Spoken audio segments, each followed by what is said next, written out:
Hi there, my name is Zach, and today in this video we're going to go through the trail guide, which is going to help you to be able to tackle any trail that you might come across. Let's get started. First, I'm going to start by reading the section here to tackle any trail. Each trail has landmarks connected by signposts. Your job is to fill in all the landmarks with words using the signposts as guides. Every landmark has a clue, which tells you the landmark's length. The order of the clues doesn't match the order of the landmarks on the trail, so use the map of the trail to get the lay of the land. Enter your guesses to fill in every landmark. If you are feeling stuck, use the GPS to get some helpful info. A completed trail will include a panorama, a compound word or phrase that is formed by the first and last landmarks, known as the trailheads.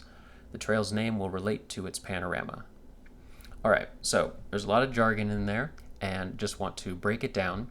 And to do that, let's tackle the first tutorial. So this is an example of what you might come across when you start tackling a trail. We can see it has a title called Not Store Bought, and we have this little text entry where we can type in words, and we see two things. We have a map of the trail on this side, and we have a list of clues on the right side. So I could enter any word that I want, hit enter, and see a result of whether it's in the trail or not. And our goal, as we stated, was to fill in the entire trail, so with all the landmarks being filled in with words. To help us do that, we have a clue for every landmark. So along the trail, we have them going back and forth between landmarks and signposts. These big squares are the landmarks, and in between are the signposts. So every landmark has a clue over here. So there's 6 landmarks in this trail, and there's 6 clues. The thing I want to point out is that the order in which the landmarks appear in this trail does not match the order in which these are presented as clues. The specific ordering in which the clues happen is they are ordered alphabetically by their clue text, and there are also trails where there might be landmarks that are longer and shorter. In this case, all the landmarks are 4 letters long, but we sort the longer landmarks first and descending, which we'll see in later tutorials. But for this example, they're all 4 letters long, and we have 6 of them, and the main point is this first clue does not necessarily mean that it is the first clue in the trail. So the other point was signposts. So these orange T's are the signposts. And the signposts tell you how to convert from one landmark into its neighbor. And in this case, they're all the same. And what these signposts are called are trades. You can hover over a signpost to get information. And what it's telling you is one of the words here, you can change one letter and get to a word that its neighbor. So let's just get started to try to enter a word that we might know. So there's a clue here, herb burned in smudging rituals. Now, you might be familiar with this. This is a particular kind of herb, and it's called sage. So entering in a word that is in the trail will put it on this trail map and also fill in your clue. So we can see now if we just change one letter, which we're not sure what it is yet, we'll get a new word. And if we change a letter in the other direction, we'll also get a new word. So let's see. If we change the G in sage, we can get a word that could mean sensible, which means sane. We can keep going and say sane. To smooth something out, you can sand it out, which here we change the E to a D. Sand becomes, you can have an appendage that you have with over 24 bones. There's a lot of bones in your hands, so change that S to an H, and that becomes hand. Now we're in a state where we have half of the panorama, which was stated in the trails overview, that the first landmark and the last landmark are called the trailheads, and together they will form a compound word or phrase that relates to the title of the trail. In this case, hand something will relate to not store-bought. So in this case, the answer is made for that 4-letter word created. So handmade. And finally, we're down to just one landmark left for sorcerer. Here, if we change the S to an M, and here we change the D to a G, we can get mage. So there we go. We have filled in a trail, and once we do that, we get there's some optional trail notes for some information about the trail. In this case, it's simply restating that the clues are not sorted in the order that they appear in the trail, and to point out the panorama in this case is handmade, which relates to its title, not store-bought. Another thing to point out is there is a little info kiosk in the bottom right corner that you can click on to get a little bit of a reminder about what all the signpost options there are, and also a little reminder that the clue order does not match the trail order. But we haven't yet seen all the different kinds of signposts that can occur. So let's go back to the trail guide and take a look at the next section on the signpost directions. So we saw one signpost, which was trades, and let's look at the other options. There are 4 different directions that you can see on signposts, which you can remember with the mnemonic STEP. So let's go through them step by step. The first one, S, stands for sort. And sort signposts rearrange the existing letters. So we're not adding or removing letters. All we're doing is taking the letters that we have and reordering them. So you can see in this case, if I take the word cat and I simply swap that C and A, I get the word act.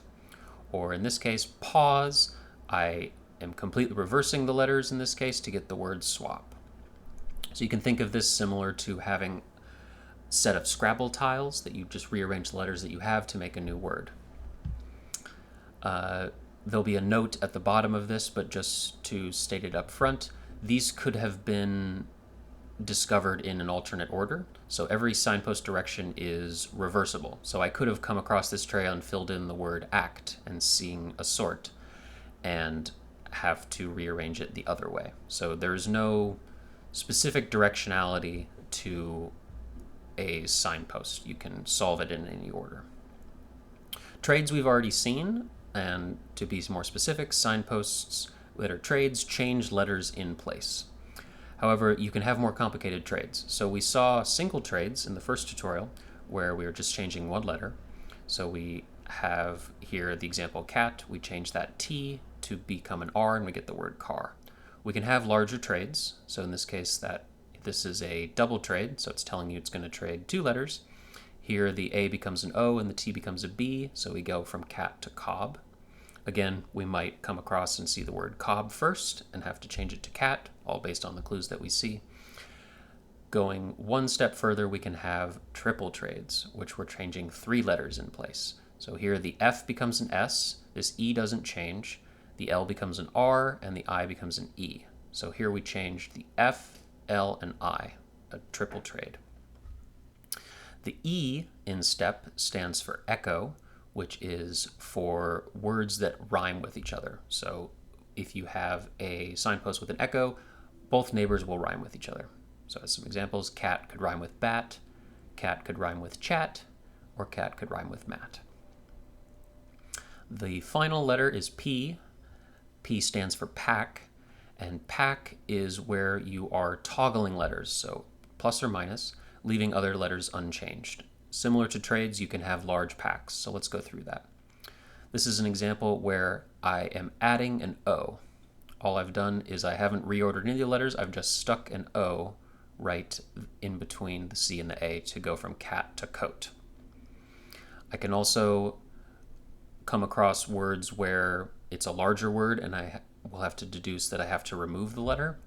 Again, you might come across coat first and have to remove it, but this is an example just going from left to right. If I have the word meow and I remove that E, I get the word mo. Double packs, I'm adding 2 letters at once. So in this case, I add an H and an R to cat and I get chart. And if I have another example, starting with a larger word, coming across with a larger word and figuring out I have to remove the letters, then I can remove the E and the L in feline to get the word fine.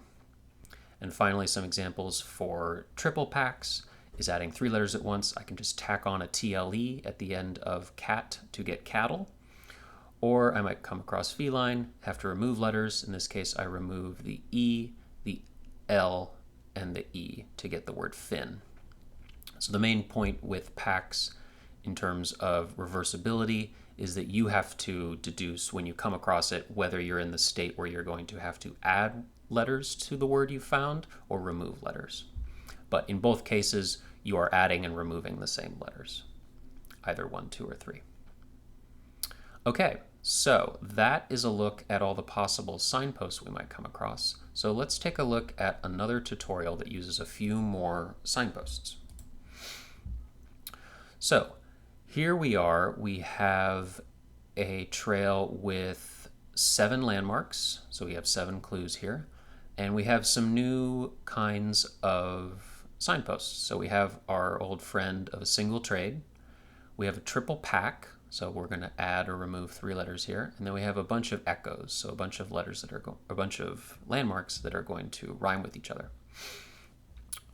So let's think a little bit about what we know just going off of the signposts and the word lengths. So this triple pack is telling us that the difference between these 2 landmarks is going to be 3 letters. So we could look at the lengths of the clues that we have and see if we can deduce where some of the clues have to go. So we need a difference in word length of 3 to be able to satisfy these 2 landmarks. So we can see that the only place we can do that is this 6-letter clue and one of these 3-letter clues. We're not sure yet. So as a starting point, we might be familiar with one of these within the triple pack is a curve label in a graph showing economic equilibrium. So in economics, we have the idea of 2 main curves, a supply curve and a demand curve. So we can try demand, supply. So it looks to be supply in this case. So now we know 2 things. If we remove 3 letters from supply, we're going to get a new word, and also something's going to rhyme with supply.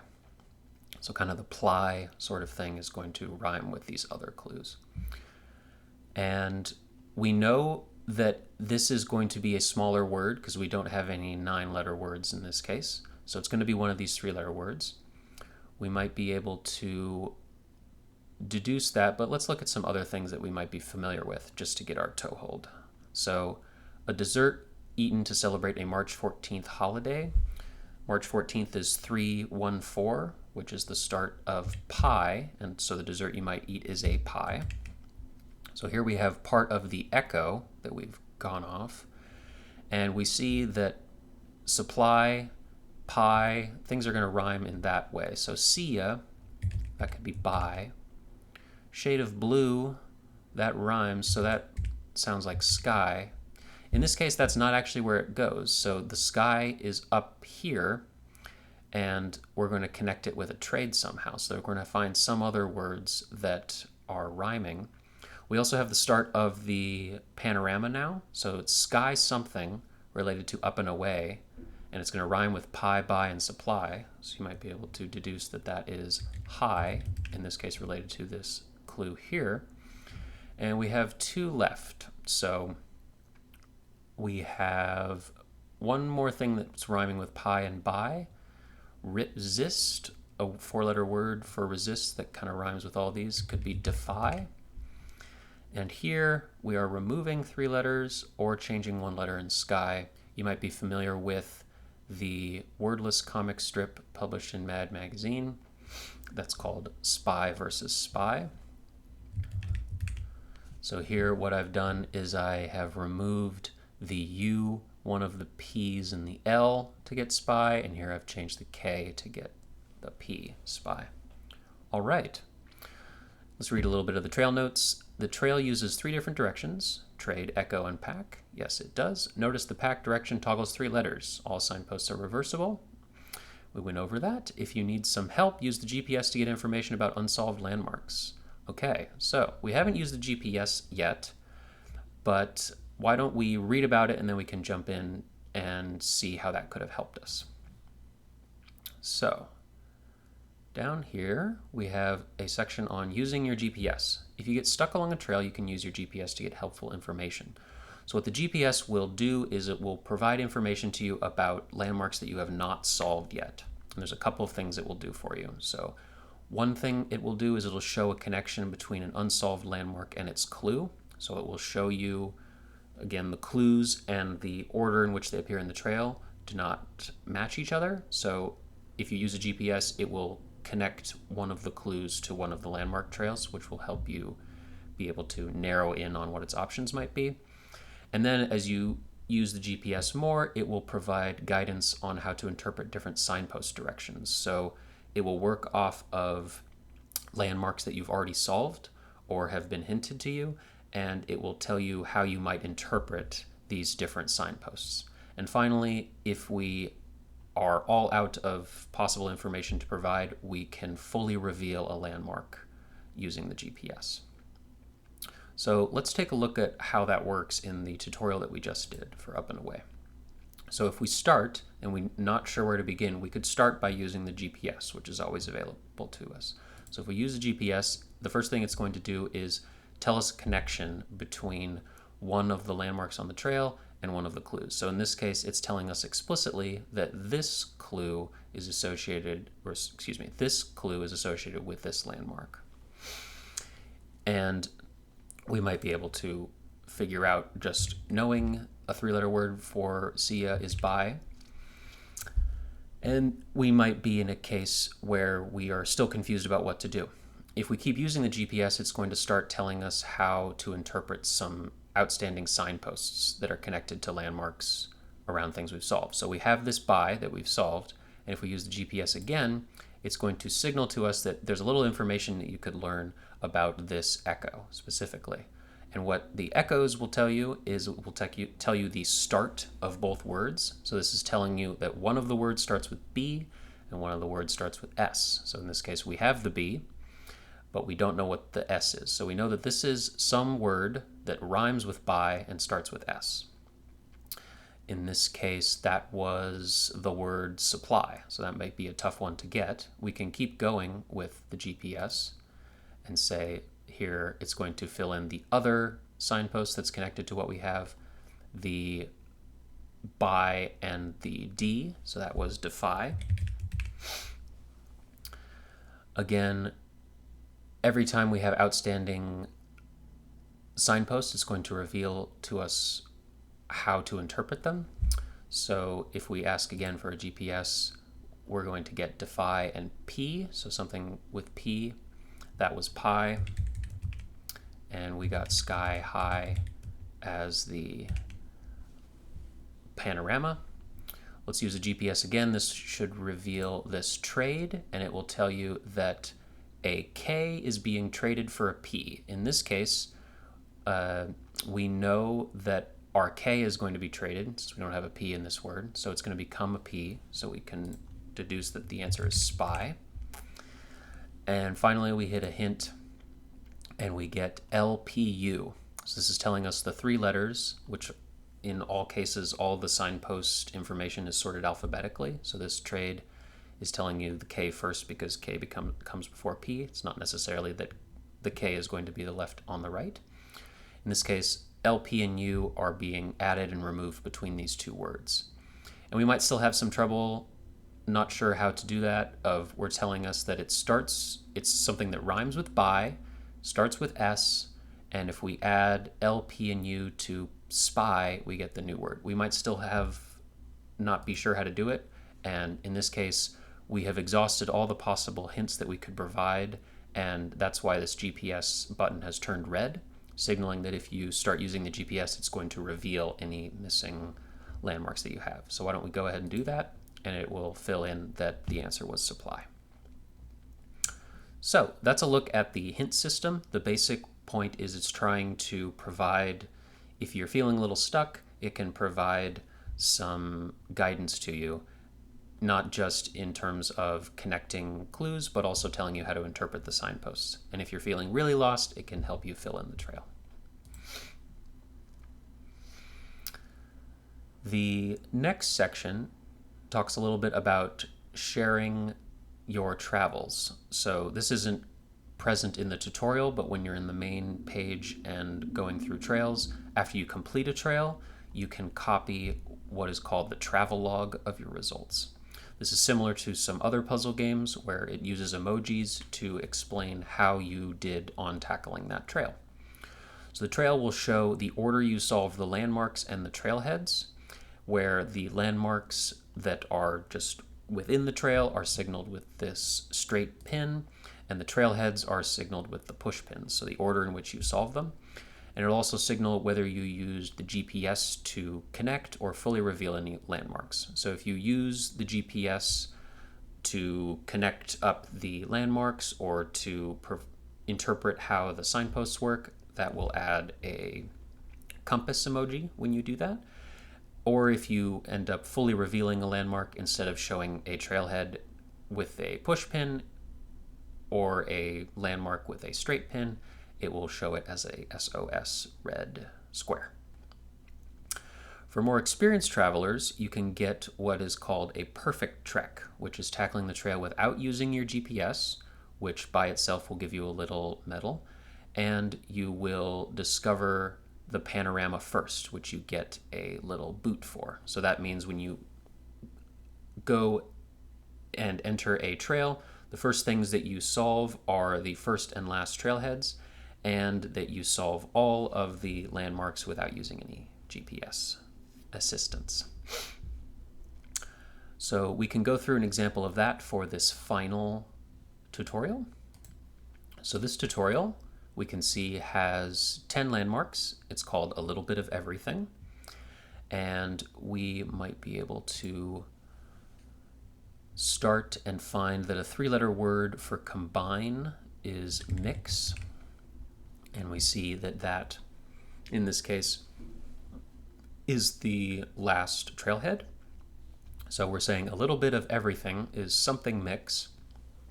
In this case, it's a little self-referential. The first trailhead is trail. So we get a little acknowledgement that you got the panorama first. In this case, a little bit of everything is relating to the panorama being trail mix. Let's go through this a little bit. Mix, if we change one letter, we're going to get another one. So we know it's going to be a 3-letter word, so it's either equipment brought to a yoga class or upper limit. So if I change the I to an A, I can get max. Equipment brought to a yoga class, if I change that X to a T, I get a yoga mat.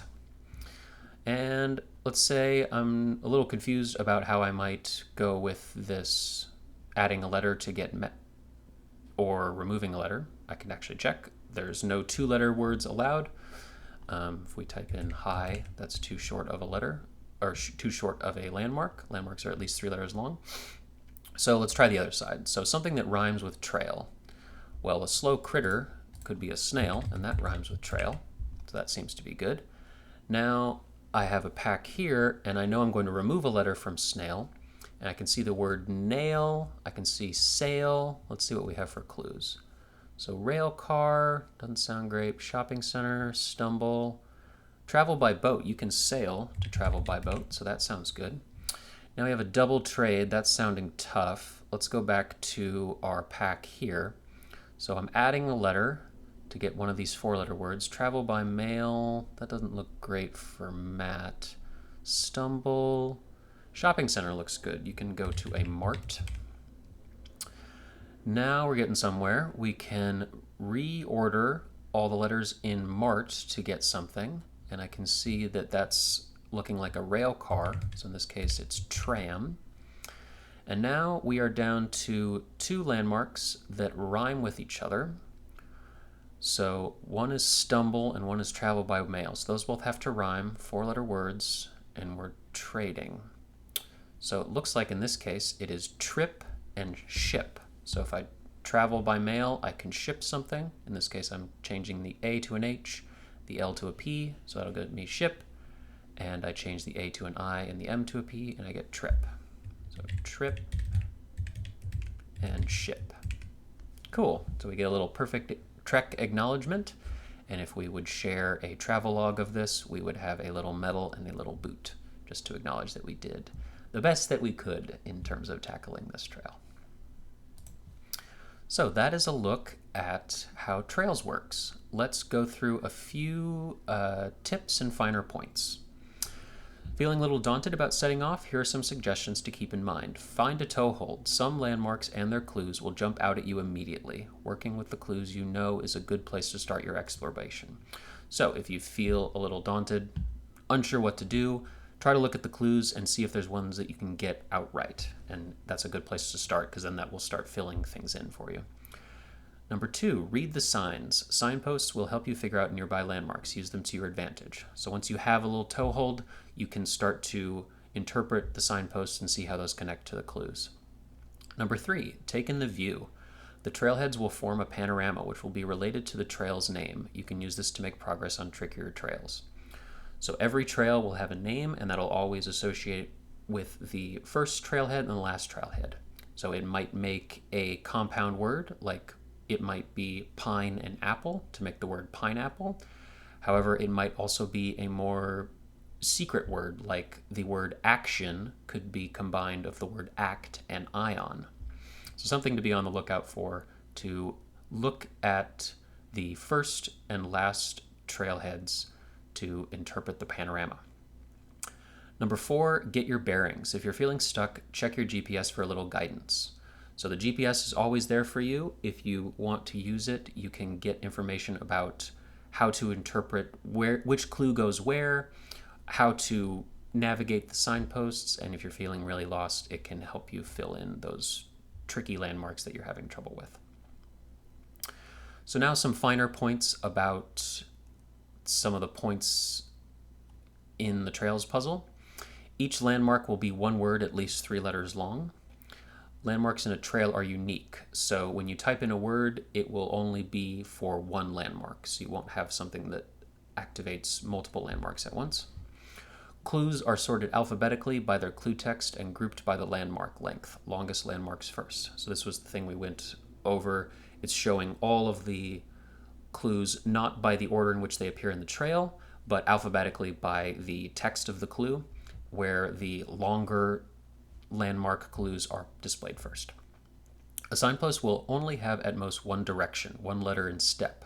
So this is saying you're not going to have a signpost that tells you to, for example, trade and pack at the same time. It's always going to be one of the directions. Signposts in a trail may not use every kind of direction. So we saw an example of this. We could have a trail that's entirely using trades and no other directions, or it could use all 4 directions or something in between.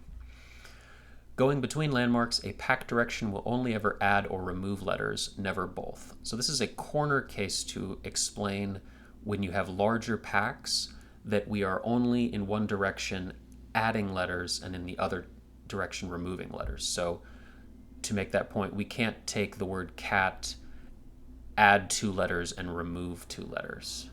So we can't get something complex in that way. We're always in one direction toggling on letters, and then the opposite direction toggling letters off. A trail's panorama will be written as the first trailhead followed by the last trailhead. So this is just to explain that when you're interpreting the panorama, it'll always be first and last.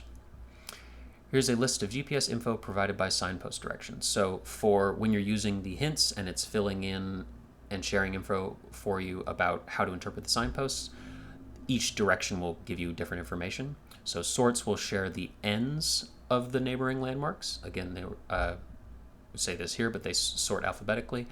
Trades will share the groups of letters that change from both landmarks. So if you have a double trade, it might be AB trades for EG. Echoes share the starts of the neighboring landmarks, so the first letters. And packs will share the letters that are toggled between landmarks. So it'll tell you 1, 2, or 3 letters that are changing between them. GPS information for signposts will be displayed alphabetically. So in these cases, it's not saying that on the left goes to the right or in the trail order, it's just showing you alphabetically. So you have to deduce a little bit about how to interpret the signpost direction, the GPS hint. And finally, travelogue achievements are based on solving landmarks and using the GPS. You are not penalized for incorrect landmark guesses. So this is just saying in terms of sharing your travelogue, The thing around the perfect trek and tracking whether you get the medal and the boot is all based on the order in which you solve and the times you use the GPS. So if you don't use the GPS at all, you will get a perfect trek. So you can make incorrect guesses that aren't in this particular trail and still get a perfect trek. And the final section right here is have fun out there. Lastly, but most importantly, don't forget to enjoy yourself. Tackling a trail can be tricky, but it's also really rewarding. Embrace the journey and go have some fun. So that is a quick walkthrough of the trail guide. So now, going through this and also watching this video, you should be able to tackle any trail that comes your way. All right, that's it. Thank you so much for watching.